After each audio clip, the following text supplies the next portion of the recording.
Cuando yo era pequeño, en las faulas, salía un chiquito con el periódico y decía, extra, extra, y daba la noticia.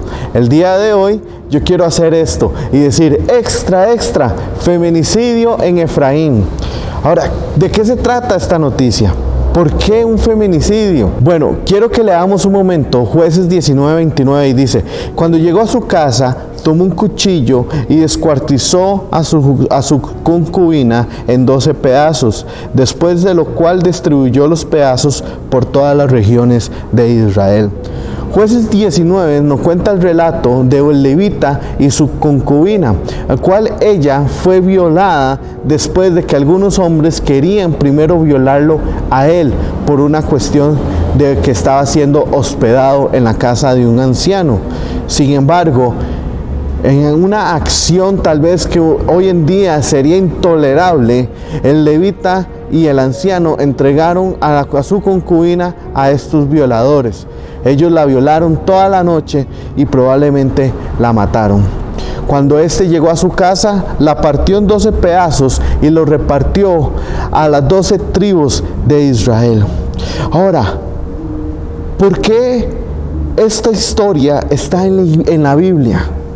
Es una historia un poco macabra, es una historia que a veces uno diría, esto no es apto para niños. Bueno, esta historia está en la Biblia porque primero son cosas que no debemos nosotros imitar. Y segundo, para que esta historia demostrara lo que se debe hacer, lo correcto. Y lo correcto en este caso es no actuar de la manera como actuaron el anciano y el levita.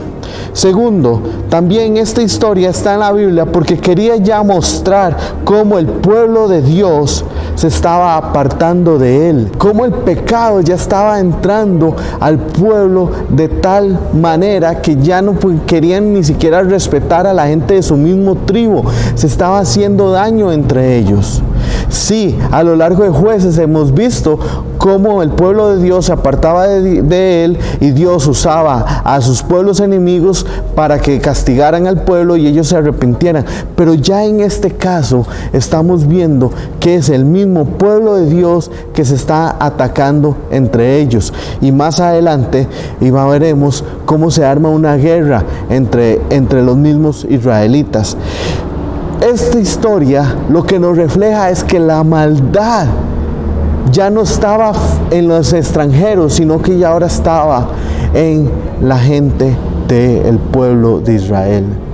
Esta historia nos enseña que muchas veces es en el pueblo de Dios donde se ve peores cosas que en la gente de afuera, en aquellos que nosotros llamamos inconversos, en aquellos que nosotros decimos que son paganos, en aquellos que son pueblos desconocidos de Dios.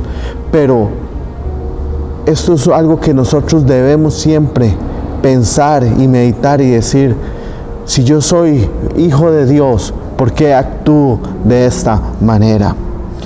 Jueces 19:30 nos invita a esta reflexión, porque cuando llegaron estos pedazos dice que no se había visto tal cosa en Israel desde que salieron de Egipto. Es decir, era la primera vez que se veía algo tan desagradable en la historia de Israel. Por eso, con esta estación teológica de hoy, yo quiero que reflexionemos cómo está nuestra vida.